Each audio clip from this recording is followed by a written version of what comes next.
কোরআন যদি রাখেন সব সামাজিক জীবনের ভুল কোরআন সংশোধন করে দেবে। রাষ্ট্রীয় জীবনের যাবতীয় ভুল আছে কোরআনুল কারীমের বাস্তবায়নের মাধ্যমে গোটা রাষ্ট্রের সব সমস্যার সমাধান আল্লাহর কালাম নিমিষেই করবে। এই জন্যে কোরআনের ছাত্র হওয়া দরকার আমাদের আছে না না।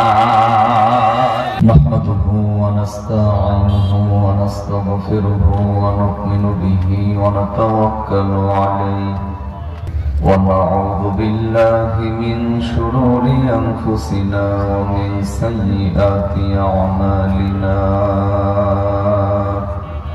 من يهده الله فلا مضل له ومن يضلل فلا هادي له ونشهد أن لا إله إلا الله وحده لا شريك له ونشهد أن سيدنا وحبيبنا ومولانا محمدا عبده ورسوله الذي أرسله بالحق بشيرا ونذيرا وداعيا إلى الله بإذنه وسراجا منيرا فقد قال الله تعالى في كلامه المجيد وفرقانه الحميد সবাই পড়ি আউযু বিল্লাহি মিনাশ শাইতানির রাজীম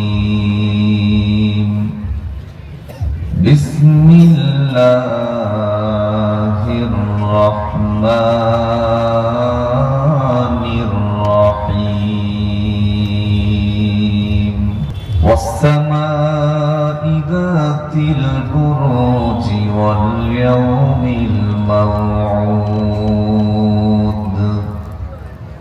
وشاهد ومشهود قتل أصحاب الأخدود النار ذات الوقود وقال النبي صلى الله عليه وسلم إن في أمتي خسفا ومسخا وقذفا قالوا يا رسول الله وهم يشهدون أن لا إله إلا الله وقال النبي صلى الله عليه وسلم أي العمل أفضل قال الإيمان بالله والجهاد في سبيل الله জাগো জাগো মুসলিম সেনা জাগো জাগো মুসলিম সেনা ভাঙবে কবে তরুণী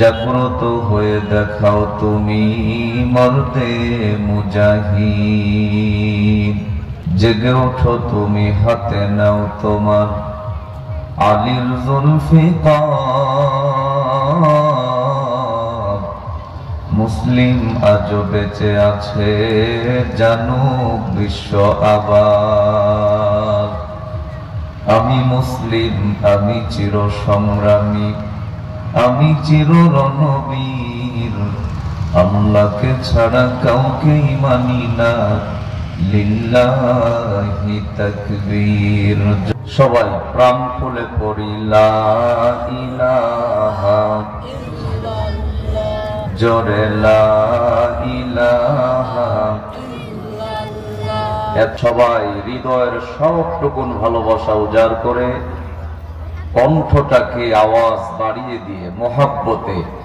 একসাথে পড়ি লা ইলাহা ইল্লাল্লাহ জোরে লা ইলাহা বসো লা ইলাহা ইল্লাল্লাহু ইল্লাল্লাহু ইল্লাল্লাহ লা ইলাহা ইল্লাল্লাহ জোরে লা ইলাহা ইল্লাল্লাহ লা ইলাহা ইল্লাল্লাহু মুহাম্মাদুর রাসূলুল্লাহ সাল্লাল্লাহু আলাইহি ওয়াসাল্লাম। আলহামদুলিল্লাহি রাব্বিল আলামিন ওয়াসসালাতু ওয়াসসালামু আলা সাইয়্যিদিল আমবিয়া'i ওয়াল মুরসালিন ওয়া আলা আলিহি ওয়া আসহাবিহি আজমাইন। আমি সেই কোরআনুল হাকিম থেকে, কোরআনুল কারীম থেকে ছোট্ট 5টি আয়াত আপনাদের সামনে তেলাওয়াত করেছি। এটি কোরআনুল কারীমের 85 নম্বর সূরা, সূরাতুল বুরুজ। এই নামে কোন সূরা কোরআনে আছে? বলেন না ভাই, আছে? আমি সেই সূরার 5টি আয়াত তেলাওয়াত করেছি। কোরআন যে জবাব দেওয়ার ক্ষমতা রাখে, এটা কি আপনাদের বিশ্বাস হয়? তাহলে আমরা 1 নম্বরেই বললাম, আল্লাহ তোমার কালামের ছাত্র আমরা কেন হব? আল্লাহ রাব্বুল আলামিন বলেন, পৃথিবীর মানুষদেরকে জানায় দাও কেন তারা ছাত্র হবে। আল্লাহ পাক কোরআনের 2 নম্বর সূরায় চমৎকার করে তার ব্যাখ্যা দিয়ে জানায় দিলেন, দালিকাল কিতাবু লা রাইবা ফীহি হুদাল লিল মুত্তাকিন। জোরে বলুন আল্লাহু আকবার। একটি আয়াত পড়া শেষ হবে যখন, আমি আমার শাহাদাত আঙ্গুলি দ্বারা আপনাদেরকে ইশারা করব, তখন ইশারা করব যখন, চিৎকার মেরে আল্লাহু আকবারের আওয়াজ দেবেন তখন, এই কর্মসূচি চলবে ততক্ষণ, আখেরি মোনাজাত হবে না যতক্ষণ। রাজি আছেন যারা যারা শুরুতেই 2 হাত তুলে আল্লাহকে দেখায় দেন তারা তারা। লিল্লাহি তাকবীর, নারে তাকবীর। আয়াতের মিনিং এর দিকে খেয়াল করেন। আল্লাহ বললেন যালিকাল কিতাব। এখানে আল্লাহ হাদাল কিতাব বললেও বলতে পারতেন, কিন্তু আল্লাহ পাক যালিকাল কিতাব বলে এই কথাটার গুরুত্ব বাড়িয়ে দিয়েছেন। আর তিনি বর্ণনা করলেন, এটা তো সেই কিতাব যার ভেতরে কোনো ভুল নেই, সন্দেহ নেই, সংশয় নেই। বলেন তো, কোরআন ছাড়া এমন কিতাব আকাশের নিচে জমিনের উপরে আর কি আছে? কিন্তু সেই কিতাবেরও ভুল ধরার কিছু কুলাঙ্গার জাতির সামনে আবির্ভাব হয়েছিল বিগত দিনে, ঠিক কিনা? সোশ্যাল মিডিয়ায় বক্তব্য দিতে গিয়ে এক পর্যায়ে সাংবাদিকদের সামনে বলল, হাদিসের অনেকগুলি জায়গায় ভুল আছে, কোরআনেরও কিছু কিছু জায়গায় ভুল আছে। নাউজুবিল্লাহ বলেন। আমি বলি, কুলাঙ্গার, কোরআন যেমন ছিল তেমন আছে, তোর চরিত্রে ভুল আছে, ঠিক কিনা? এই ধরনের কুলাঙ্গারের আবির্ভাব যে হবে, এটা আল্লাহ রাব্বুল আলামিন মনে হয় আগের থেকেই জানতেন, যার কারণে আল্লাহ পাক একের পর এক চ্যালেঞ্জ ছুড়ে দিয়েছেন। আল্লাহর সেই চ্যালেঞ্জের মোকাবেলা করার ক্ষমতা কারো নাই। কথা বলেন, হইছে? আল্লাহ রাব্বুল আলামিন সেই চ্যালেঞ্জটা কেমনে ছুড়লেন? সূরা বাকারার 23 নম্বর আয়াতে আল্লাহ রাব্বুল আলামিন বললেন, ফা ইম্মা ইয়াতিয়ান্নাকুম মিন্নি হুদান ফামান তাবিআ হুদায়া ফালা খাউফুন আলাইহিম ওয়ালা হুম ইয়াহজানুন।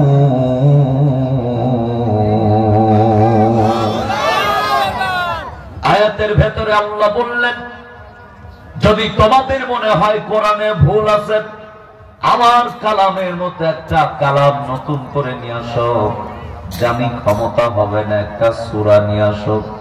জানি তাও হবে না, একটা আয়াত পর্যন্ত বানানোর ক্ষমতা তোমাদের হবে না।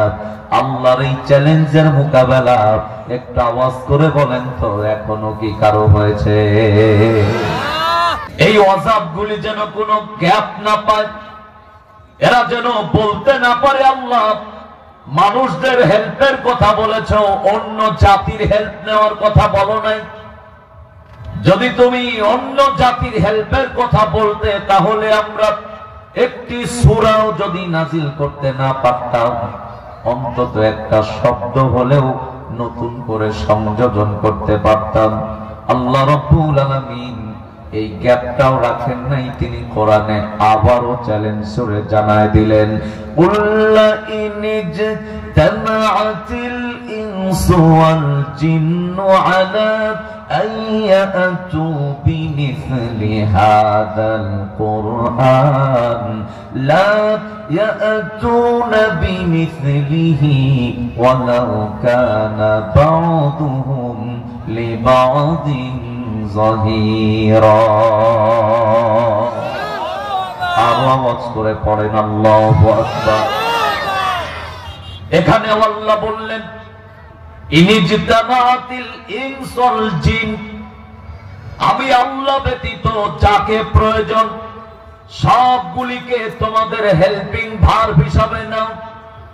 এরপরে দিনের পর দিন গবেষণা শুরু করে দাও, রাতের পর রাত গবেষণা শুরু করে দাও, মাসের পর মাস গবেষণা শুরু করে দাও, বছরের পর বছর গবেষণা চালাও, যুগের পর যুগ গবেষণা চালাও। এরপরেও আমার কালামের একটা শব্দ বাদ দেওয়ার ক্ষমতা হবে না, কোরআনে একটা শব্দ সংযোজন করারও ক্ষমতা হবে না। আল্লাহর এই চ্যালেঞ্জের মোকাবেলা আজও পর্যন্ত কেউ করতে পারে নাই, কিয়ামত পর্যন্ত করার সম্ভাবনাও কারো না আছে। এখন আমরা কেন কোরআনের ছাত্র হব? একটা পয়েন্টে 1 ঘন্টা কথা বলা যায়, তবে সুযোগ নাই।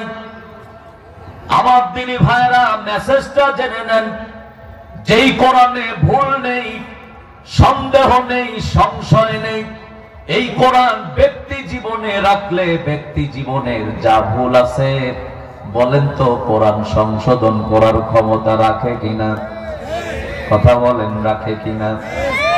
পারিবারিক জীবনে কোরআনটাকে রাখলে পারিবারিক জীবনের যাবতীয় ভুলগুলি আল্লাহর কালাম কোরআন সংশোধন করে দেবে। সামাজিক জীবনের ভুলগুলি কোরআন যদি রাখেন, সব সামাজিক জীবনের ভুল কোরআন সংশোধন করে দেবে। রাষ্ট্রীয় জীবনের যাবতীয় ভুল আছে, কোরআনুল কারীমের বাস্তবায়নের মাধ্যমে গোটা রাষ্ট্রের সব সমস্যার সমাধান আল্লাহর কালাম নিমিষেই করবে। এই জন্য কোরআনের ছাত্র হওয়ার দরকার আমাদের আছে না নাই? শুধুমাত্র কোরআন তেলাওয়াত করবো আর চলবো, এজন্য আল্লাহ কোরআন দেন নাই, বরং এটার বাস্তবায়নের মাধ্যমে ময়দানে কাজ করা লাগবে। এ ব্যাপারে সংঘবদ্ধ ভূমিকা পালন করা লাগবে। এই কারণেই কোরআনের ছাত্র আমাদেরকে হতেই হবে, হতেই হবে। ঠিক কিনা? দরকার আছে। এই হলো আমার 1 নাম্বার পয়েন্ট। এবার আমরা বললাম আল্লাহ 2 নাম্বার কি কারণে আমরা কোরআনের ছাত্র হব। আল্লাহ রাব্বুল আলামিন সূরা আনআম 155 নম্বর আয়াতটা নাযিল করে জানায় দিলেন, ওয়াহাদা কিতাবুন আনসালনাহু মুবারাকুন ফাত্তাবিউহু ওয়াত্তাকু লাআল্লাকুম তুরহামুন। আরো জোরে পড়েন আল্লাহু আকবার। আয়াতের মিনিং এর দিকে খেয়াল করেন। আল্লাহ বললেন হাদা কিতাব। এখানে কিতাব দ্বারা আল্লাহ বাইবেলকে বুঝান নাই, নোবেলকে বুঝান নাই, রামায়ণকে বুঝান নাই, ত্রিপিটককে বুঝান নাই, ওল্ড টেস্টামেন্ট, নিউ টেস্টামেন্ট, জিন্দা বিস্তা, গীতা, মহাভারতকে বুঝান নাই। আল্লাহ কিতাব দ্বারা মুকাম্মিল নিজামে হায়াত, পবিত্র কালাম, ঐশী কিতাব কোরআনুল কারীমটাকে বুঝালেন। আর বললেন জাতির লোকদেরকে বলে দাও, এটা পুরুষ হোক আর নারী হোক, আমি আল্লাহ আনজালনা, এটা আমি নাজিল করেছি। দুনিয়ার কোন আজা বাবা, খাজা বাবা, দয়াল বাবা, কেবলা কাবাব, গাজা বাবা, কলকা বাবা, লেংটা বাবা, ভণ্ড বাবা, বাবারে বাবা, ওরে বাবা, কোন বাবার পক্ষ থেকে আসে নাই। আল্লাহ বললেন আনজালনা, কোরআনটা আমি আল্লাহ নাজিল করেছি। কেন? পরের অংশে আল্লাহ বললেন মুবারাকাত। আল্লাহু আকবার বলেন। এটা বান্দার সৌভাগ্যের চাবিকাঠি করে নাজিল করেছি। জাহান্নামের রাস্তায় বান্দা আছেন, কোরআনের ছাত্র হলেই আমি তাদেরকে জান্নাতের রাস্তা দেখায় দেব। বান্দা অন্ধকারে নিমজ্জিত, কোরআনের ছাত্র হলেই আমি আল্লাহ তাদেরকে আলোর পথ প্রদর্শন করব। এই বান্দাটা হেদায়েতে নাই, বান্দা বকে গেছে, আমি আল্লাহর কালাম কোরআনের ছাত্র হলেই এই বান্দাদেরকে হেদায়েত দান করব। আল্লাহ বললেন মুবারাকাত, আমি সৌভাগ্যের চাবিকাঠি করে বান্দাদের সামনে কোরআনটা নাজিল করেছি। অনুসরণ করলে আমি আল্লাহ তাদের জীবনে রহমত আর বরকত দিয়ে ভরে দেব। বলেন তো রহমত আর বরকতের দরকার আমাদের আছে না? না, হেদায়েতের দরকার আছে। অন্ধকারের পথ থেকে আলোর দিকে ফিরে আসার কি দরকার আছে? জাহান্নামের রাস্তা পরিত্যাগ করে জান্নাতের রাস্তায় ফিরে আসার কি দরকার আছে? যদি থাকেই তাহলে প্রত্যেককেই কোরআনের ছাত্র হওয়া লাগবে, অন্যথায় বাঁচার কোন পথ আমাদের সামনে নাই। ভুল বললাম? কিন্তু আমার দেশে কিছু মানুষ আছে তাদের জীবনে গুনাহ নাই। শুনেছেন কখনো? আমার সামনে যারা আছেন একটু আমার কাছে আওয়াজ দিয়ে বলেন তো আমাদের গুনাহ আছে না নাই? ঘুম থেকে জাগ্রত হয়েছেন, আবারও ঘুমাতে যাবেন। সারা দিনের এই অবস্থানটা যদি আমরা 2 মিনিট একটু আত্মসমালোচনায় নিই, বলেন তো আমল যা করেছি, আমার তো মনে হয় আমলের থেকে আমার গুনাহটাই বেশি হয়ে গেছে। কিন্তু আমার দেশের কিছু পাগল আছে যারা বক্তব্য দিতে গিয়ে পাগলামোর লিমিট ক্রস করে বলে গুনাহই করি নাই। শুনেছেন এই বক্তব্য? গত কিছুদিন আগে যেই দিন এই বক্তব্য শুনলাম সেই দিন আমার প্রোগ্রাম ছিল কিশোরগঞ্জের পরগা। প্রোগ্রাম শেষ করে গাড়িতে উঠে একটু ফেসবুকে ঢুকে দেখলাম ব্যক্তিটা বক্তব্য দিচ্ছেন, যখন মোল্লা মুয়াজ্জিন হাত উঠায় বলে আল্লাহ আমার আব্বাকে মাফ করে দাও, আমার মাকে মাফ করে দাও, গুনাহ করেছি আমাকে মাফ করে দাও, আমি তখন আমিন বলি না। কেন? উনি বলছেন বুকে হাত চাপটায় আমার জীবনে কোনো গুনাহ নাই। আউযুবিল্লাহ, জোরে আওয়াজ করে বলতে পারলেন না? আমি আমার ড্রাইভারকে তখন বললাম দেখ রে, এটা তো 2 কিসমের হলে হয়, 1 ফেরেশতা আর 2 শয়তান। মানুষ হিসাবে যেহেতু জন্মগ্রহণ করেছে এর তো আর ফেরেশতা হওয়ার সম্ভাবনা নাই। তাহলে ফেরেশতা যদি না হয় আরেকটা যা আছে এ হলো তা। বুঝেন নাই? গতকালকেও টাঙ্গাইলের জমিনে বলেছি, তার আগের দিনেও টাঙ্গাইলের মাটিতে বলেছি, অহংকার করবেন। আমার প্রিয় ভাই বক্তব্য দিয়ে গেছেন, এই কথা বলার সাথে সাথে আপনি বেঈমান হয়ে গেছেন। নতুন করে তওবা না করা পর্যন্ত মৃত্যু হলে জান্নাত আপনার জন্য হারাম, হারাম এবং হারাম। সুতরাং সেই কিসেমের কিছু মানুষ রাজশাহীর মাটিতেও ছিল যারা বিগত দিনে আলেমদের সামনে থেকে মাইক কেড়ে নিয়েছে। সেই কিসেমের কিছু ব্যক্তিবর্গ রাজশাহীর মাটিতেও ছিল যারা তাফসীর মাহফিলে 144 জারি করেছে। আমরা তাদেরকে বলতে চাই এখনো সময় আছে, হেদায়েতের রাস্তায় আসো। হেদায়েতের দরজাটা আল্লাহ পাক খুলে রেখেছেন, ঠিক কিনা? কেমনে বুঝবেন? কান লাগান। এই আয়াতটা নিয়ে যখন আমি গবেষণায় বসলাম, আল্লাহ রাব্বুল আলামিন সূরা নাজিয়াত 40 আর 41 নম্বর আয়াতটা ধরেছেন। কোরআনে আল্লাহ ঘোষণা করেছেন, অলিমান খাফা মাকামা রাব্বিহি ওয়া নাহান নাফসা আনিল হাওয়া ফাইন্নাল জান্নাতা হিয়াল মাওয়া। আল্লাহ বললেন, গুনাহ করেছ, আল্লাহর সামনে দাঁড়াতে হবে।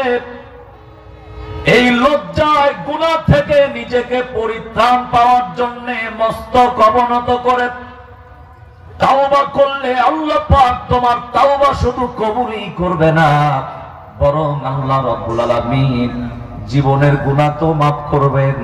ফাইন্নাল জান্নাতা হিয়াল মাওয়া, আল্লাহ একটা জান্নাতের মালিক তোমাকে বানায় দেবে। আয়াতের ভেতরে চমৎকার একটি কাহিনীও পেলাম।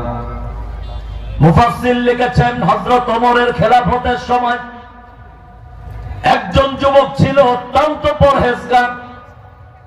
ফজর সালাতের আযান যখন হয়ে গেছে, যুবকটা বিছানায় পিঠ লাগায় না, ঠান্ডা পানি দিয়ে ওযু করে মুয়াজ্জিনের আযানের সাথে সাথে মসজিদের মুসাল্লায় গিয়ে দাঁড়িয়ে যায়।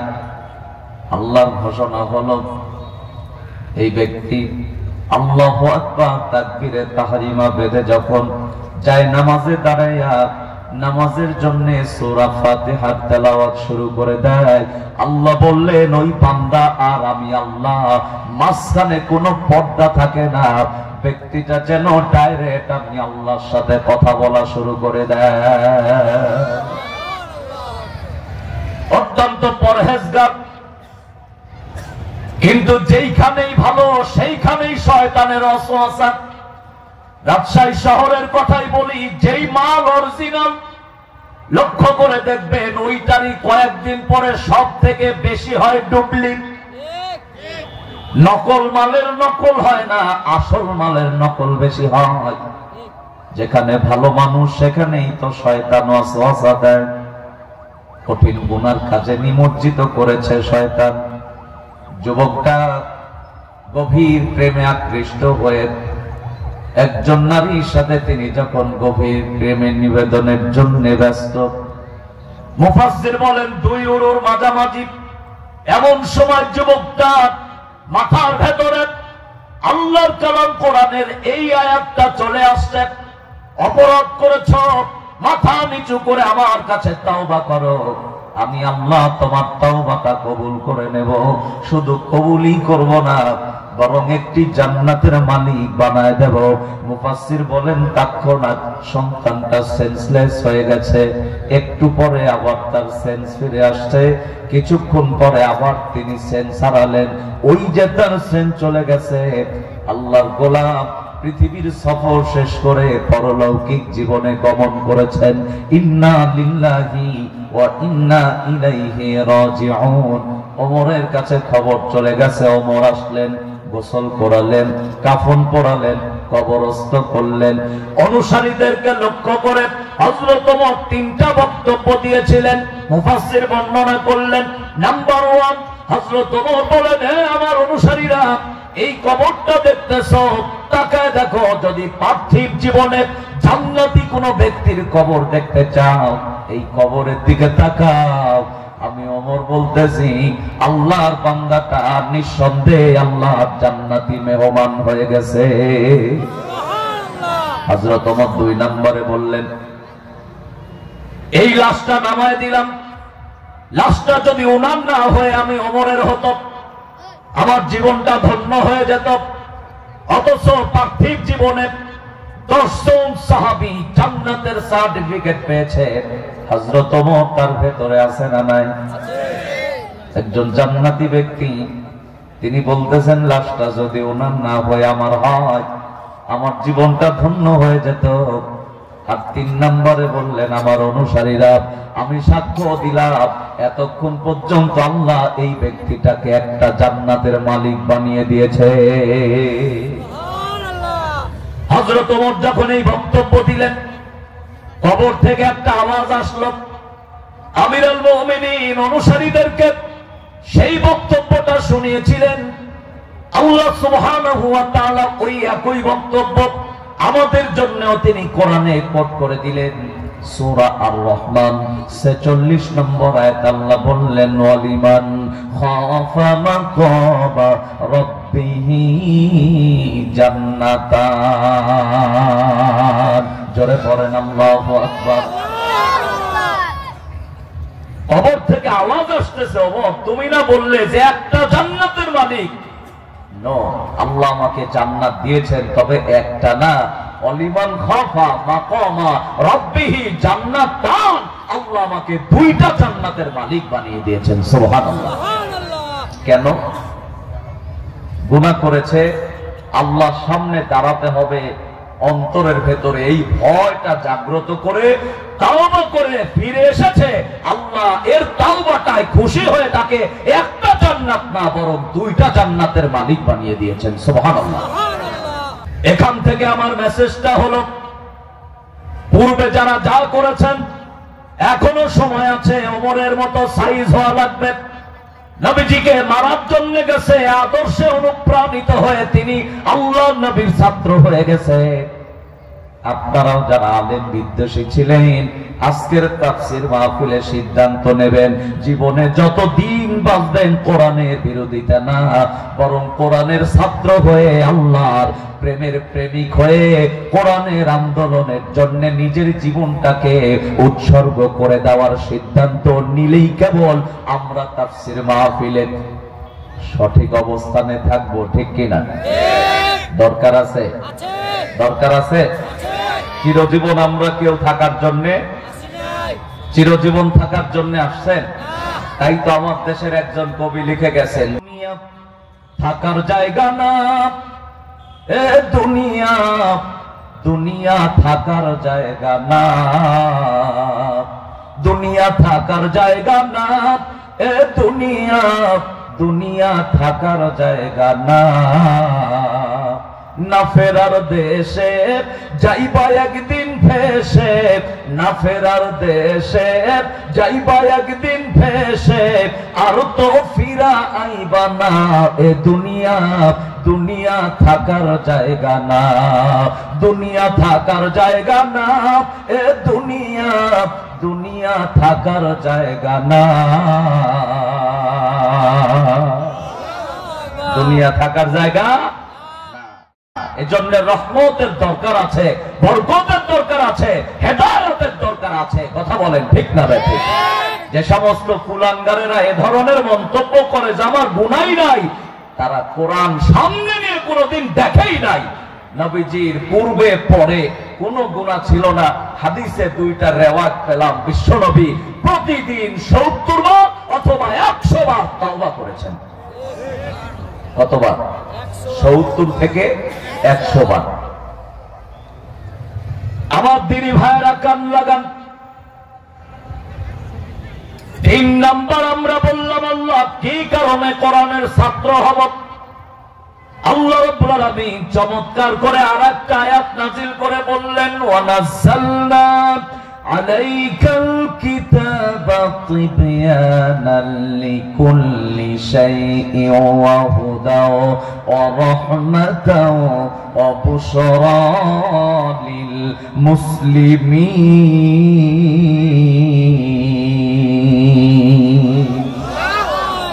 আল্লাহ বললেন কোরআন নাজিল করেছি, এটা হলো হেদায়েতের কিতাব। কোরআন কিসের কিতাব? সবাই বলেন কিসের? আল্লাহ নবীজিকে বললেন, নবী তুমি একজনকে ভালোবাসো আর তাকে হেদায়েত দেওয়া লাগবে না। ইন্নাকা লা তাহদি মান আহবাবতা ওয়ালাকিন্নাল্লাহা ইয়াহদি মান ইয়াশা।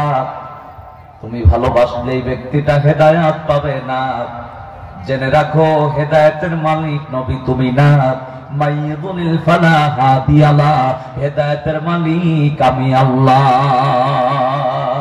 তাহলে কোন পীর বাবা হেদায়েতের মালিক, কোন আজা বাবা হেদায়েতের মালিক, কোন মাওলানা হেদায়েতের মালিক?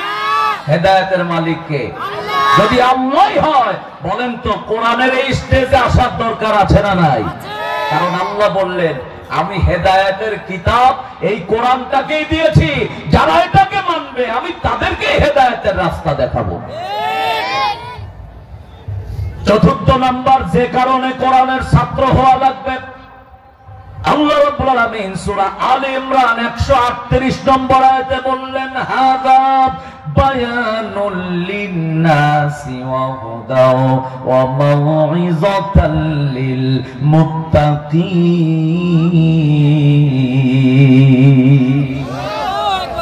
আল্লাহ বললেন যেখানেই কথা হবে কোরআন দিয়েই হবে, কেননা আমি কোরআনটাকে বায়ানের কিতাব করে দিয়েছি, আমি কোরআনুল কারীমটাকে নসিহতের কিতাব করেছি, আমি কোরআনুল কারীমটাকে হেদায়েতের কিতাব করেছি।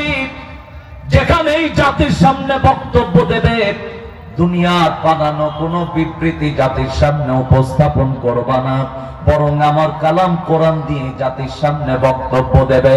আমরা যারা এতক্ষণ পর্যন্ত কথা শুনলাম, বলেন তো কোন কিতাব থেকে শুনেছি? আল্লাহর ঘোষণা কোনটা ছিল? বক্তব্য দিলে কি দিয়ে দেওয়া লাগবে? কি দিয়ে দেওয়া লাগবে? কেন দিবেন?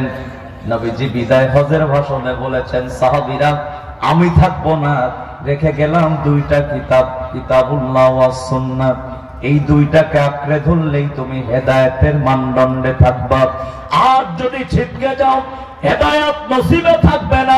আপনি আপনার বাবার রীতিনীতি, আপনার মার রীতিনীতি, আপনার নেতার রীতিনীতি, এটা বাস্তবায়নের মাধ্যমে জাতি গঠন করতে পারবেন না। এই জাতিকে জান্নাতের রাস্তায় নিতে গেলে আল্লাহর কালাম কোরআন নামক সংবিধানের দরকার আছে না নাই? দরকার কি আছে? যদি সেই আন্দোলনের কর্মী হতে হয়, আগামীতে সেই ডাক আসলে কারা কারা রাজি আছেন দুই হাত তুলে আল্লাহকে দেখায় দেন।